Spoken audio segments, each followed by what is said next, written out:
Hey there, sci-fi lovers. Welcome to our channel, where the universe unfolds and the impossible becomes real.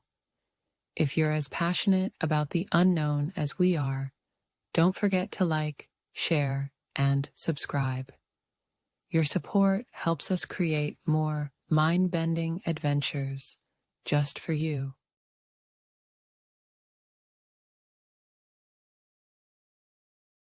Humans are predators, not prey, as they soon found out. The sky over Earth was painted with the glow of the Zarlith warship, a massive silver disk stretching across the horizon, casting an eerie shadow over the land below. It was the largest vessel the humans had ever seen, seemingly impenetrable, bristling with unknown weaponry and armored with a metal that no human technology could breach. From it descended a swarm of sleek, insectoid landing crafts, each the size of a building, screeching as they broke through the atmosphere. The Zarliths had come to Earth, confident in their supremacy. A race older than human civilization itself, they had spent eons conquering worlds, consuming the resources of weaker species, and moving on to the next. To them, Earth was just another target, humans just another prey species, too disorganized, too primitive to resist. Their leaders, the High Elders, had studied human history, analyzing the constant warfare, the chaos of nations fighting among themselves, the greed and corruption that seemed to plague their species. All it signified to the Zarliths was a lack of unity, a fractured world ripe for domination. They had misjudged one crucial detail. Humans didn't fight each other out of weakness. They fought because conflict was in their very nature. Commander Lysar stood on the bridge of the warship, observing the first wave of landing crafts through the panoramic window. His segmented eyes narrowed in contempt as the alien vessels landed in the heart of Earth's largest cities, New York, Tokyo, London, expecting the usual signs of panic. From his vast experience, he anticipated screams, mass hysteria, and surrender. What he hadn't expected was silence. Through the Zarlith surveillance drones, he could see them now. Human soldiers, tall, resolute, weapons raised, not retreating, but advancing. Civilians didn't run and hide. They gathered in the streets, watching with grim determination. There was no fear in their eyes. Lysar tilted his head, confused. "They do not scatter as prey should," one of his officers remarked, breaking the silence. "They will," Lysar replied with the cool certainty of a predator who had stalked his prey for centuries. "Their bravado will crumble soon enough." Colonel Sarah Anders stood at the front line in New York, her combat boots planted firmly on the cracked asphalt, eyes trained on the approaching crafts. Around her, soldiers from every branch of the military prepared for the inevitable confrontation. It was an unprecedented moment in human history. For the first time, there were no borders, no nations, just one Earth united against a common threat. Her radio crackled. "Colonel Anders, they're deploying." She adjusted the strap of her rifle. "Hold the line. Do not engage until they make the first move." The alien crafts screeched to a halt just above the ground, hovering menacingly. A moment of tense silence followed as both sides waited. The Zarlith ships opened, hissing like serpents as thick, noxious steam poured from their sides.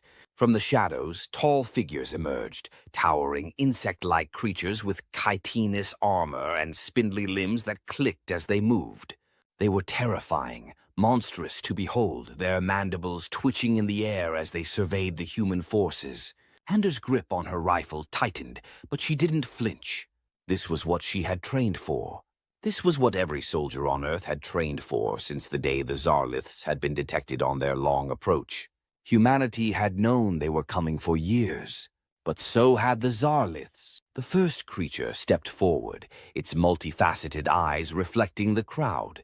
It emitted a guttural clicking noise, a language undecipherable by human ears, and the translator embedded in Anders's ear crackled with static.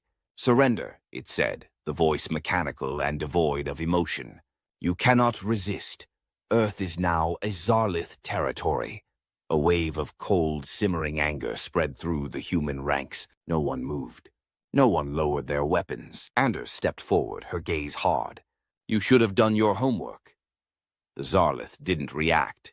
Its gaze swept over the humans, dismissing them as insignificant. With a sudden burst of speed, it lunged forward, claws raised, intending to strike Anders down. But she was faster. With a precision honed by years of combat, she raised her rifle, firing a single shot into the creature's chest. It screeched in surprise, black blood spraying from the wound as it stumbled backward, clutching its thorax. That was all it took. The human soldiers opened fire in unison, and the streets erupted into chaos. Bullets tore through the Zarlith ranks, and for the first time in their long history of conquest, the aliens realized they had underestimated their prey. The war did not play out as the Zarliths had planned. In the early hours, the invaders struggled to gain ground. Their advanced technology gave them an initial advantage, but the humans adapted quickly. What the Zarliths had viewed as a disorganized rabble was, in truth, a formidable fighting force honed by millennia of warfare. Humans were not the scattered prey species the Zarliths thought. They were predators themselves, fierce, cunning, and resourceful. The Zarlith warship hovered in the sky, watching the carnage below unfold in real time.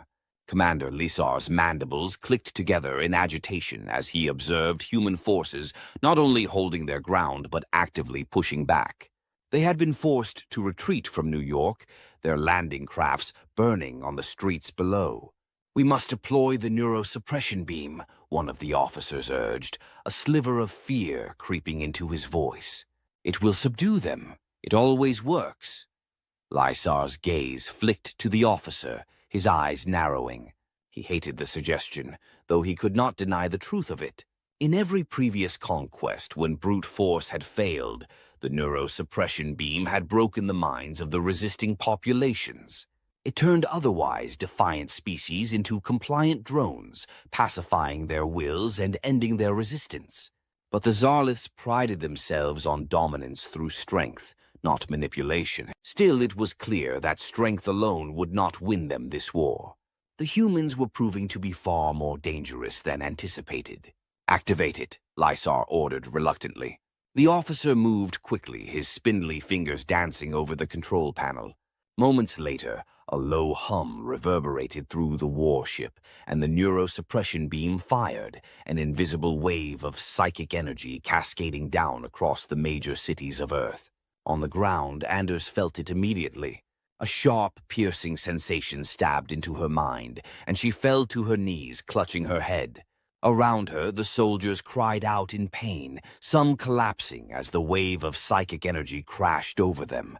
It was like nothing she had ever experienced, a forceful intrusion into her thoughts, clawing at her consciousness, trying to rip away her will to fight. For a moment she faltered. Doubt crept into her mind, whispering that resistance was futile, that surrender was inevitable. She saw the soldiers around her falter, some dropping their weapons in defeat. But then she remembered. She remembered the years of preparation. She remembered the blood, sweat, and tears that humanity had shed in the lead-up to this invasion. She remembered the history of her people, the wars, the conflicts, the struggles. Humanity had never given in, not to themselves, and certainly not to some alien invaders who thought they could break their spirit with a mere mind trick. With a snarl of defiance, Anders forced herself to her feet, fighting back against the mental intrusion. She wasn't alone. All around her, soldiers were rising again, their faces twisted in grim determination. "You think you can break us?" she growled, her voice barely audible through the pain. "You don't know what we're made of." On the Zarlith warship, the officers watched in stunned silence as the humans, one by one, rose to their feet, their weapons raised once more. The neurosuppression beam had failed. They're resisting," an officer stammered, disbelief evident in his voice. Lysar's mandibles twitched in agitation. This was unprecedented. No species had ever resisted the beam. No species had ever fought back with such ferocity after being subjected to its influence. "What are they?" Lysar muttered, more to himself than anyone else. The battle raged for days, with the humans pushing the Zarliths back in every major city. The invaders, who had come to Earth expecting an easy conquest, found themselves being hunted instead. The humans fought with a brutal efficiency that the Zarliths had never encountered before. They adapted to the aliens' advanced technology, finding weaknesses and exploiting them ruthlessly. Where brute force failed, the humans employed cunning tactics, luring Zarlith forces into traps and ambushes. The streets of New York became a battleground, with soldiers and civilians fighting side by side. Anders led the charge, her rifle never leaving her hands. Every step the Zarliths took forward was met with fierce resistance. Every inch of ground they gained was paid for in blood, and still the humans kept coming. Lysar watched as the final reports came in. His forces were in full retreat. The humans had taken back New York. Tokyo was lost. London had fallen. Even the warship, once a symbol of Zarlith supremacy, was being targeted. The humans had devised a plan to bring it down, a strategy so audacious that Lysar hadn't believed it at first. But the humans had done the impossible time and time again. It was over. The Zarliths had been defeated. As the last remaining Zarlith ships fled Earth's atmosphere, Lysar stared out at the blue and green planet below, a sense of shame washing over him. They had come here expecting an easy conquest, believing that humans were nothing more than prey. But they had been wrong. So very wrong. The humans weren't prey. They were predators. On the ground, Colonel Anders stood on the rooftop of a destroyed building, watching the Zarlith warship as it disappeared into the sky. Around her, the streets were filled with the cheers of victory. The humans had won. They had faced the greatest threat they had ever known, and they had come out on top. She lowered her rifle, her expression grim. The fight was over, but she knew this was only the beginning. The universe had just learned a valuable lesson. Humanity was not to be underestimated.